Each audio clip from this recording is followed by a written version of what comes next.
महाराष्ट्र में महायुति की प्रचंड बहुमत वाली जीत और महाविकास अघाड़ी की शर्मनाक हार को लेकर नतीजे जो अभी तक सामने आए हैं, इसके बाद उद्धव ठाकरे और एकनाथ शिंदे के जुबानी जंग में उन शब्दों पर लोग फिर से गौर कर रहे हैं और याद कर रहे हैं वो दिन जब उद्धव की जुबान से अहंकार भरे शब्द निकले थे और नीचा दिखाया था उन्होंने मुख्यमंत्री शिंदे को। शब्दों का गरिमा लांघ कर उद्धव ठाकरे ने मुख्यमंत्री एकनाथ शिंदे पर शब्दों का बाण छोड़ा और उसी का भुगतान उन्हें करना पड़ा है। वहीं दूसरी ही तरफ मुख्यमंत्री एकनाथ शिंदे का प्रतिक्रिया शांति भावना के साथ जिस तरह सामने आया, उसी का फायदा उन्होंने पाया और जिस तरह बहुमत उन्होंने हासिल की, वो इस तरह एग्जाम्पल सेट कर रहा है कि कहीं ना कहीं शिंदे ने ना सिर्फ उद्धव ठाकरे की पार्टी की वजूद कहीं ना कहीं हिलाकर रख दी, बल्कि साथ में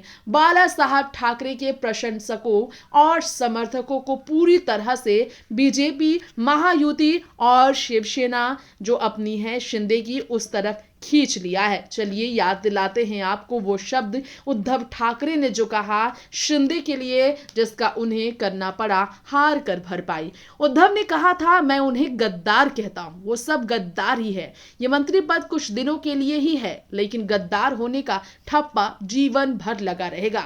उद्धव से बगावत करने पर शिंदे को इस तरह खरी खोटी उद्धव से सुननी पड़ी, नफरत भरे जहरीले शब्द सुनने पड़े। इस पर शिंदे की प्रतिक्रिया बड़ा ही लाजवाब थी। उनका प्रतिक्रिया कुछ इस तरह से था। उन्होंने कहा, आप हमें गद्दार कह रहे हो, हमने जो किया वो गद्दारी नहीं, वो गदर है। गदर का मतलब होता है क्रांति। हमने क्रांति की है। शिंदे को अकेले दम पर जितनी सीटें मिली वो क्रांति का ही नतीजा है। पूरी महाविकास अघाड़ी से भी ज्यादा शिंदे को सीट मिली, उस क्रांति को ही कह सकते हैं।